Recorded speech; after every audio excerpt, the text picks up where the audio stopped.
അമ്മയ്ക്ക് ഉണ്ണിയുടെ ഉള്ളിലിരിപ്പറിയാം. ഉണ്ണിക്ക് സദ്യയൊരുക്കാൻ ഒരു രാമയ്യൻ പട്ടരെ തന്നെ നിയമിച്ചിട്ടുണ്ട് യശോദ. ഈ രാമയ്യൻ കണ്ണന് പുതിയ ചില വിഭവങ്ങളും ഒരുക്കിക്കൊടുക്കും. എന്തെല്ലാമാണെന്നോ? വറത്തുപ്പേരിയും കാളനും ചോറും കട്ടത്തൈരും ചമ്മന്തിയും വെണ്ണനെയ്യും വിളമ്പിയിട്ടുണ്ടതാ ചുറ്റും കണ്ണനുണ്ണി മാമുണ്ണനെ. ഉപ്പുമാമ്പഴം പപ്പടം എന്നിതെല്ലാം വിളമ്പിയിട്ടുണ്ടതാ കണ്ണനുണ്ണി മാമുണ്ണനെ. നിവേദ്യം കണ്ടാലും തേവര് തെളിയില്ല.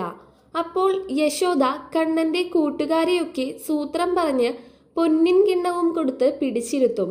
നിന്നുടെ പൊന്നിൻ കിണ്ണത്തിൻ ചുറ്റും ധന്യരാം ഗോപബാലന്മാർ കിണ്ണം വെച്ചു കാത്തിരിക്കുന്നു കണ്ണനുണ്ണി മാമുണ്ണനെ.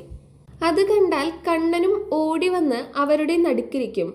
കൊമ്പും ചൂരലും പമ്പരവും കയ്യിലുണ്ട്. പിന്നെങ്ങനെയുണ്ണും? യശോദ വന്ന് കൊമ്പും ചൂരലും കക്ഷത്തിലും പമ്പരം മടിയിലും വേയിപ്പിച്ചിട്ട് ഉരുള ഉരുട്ടിക്കൊടുക്കും.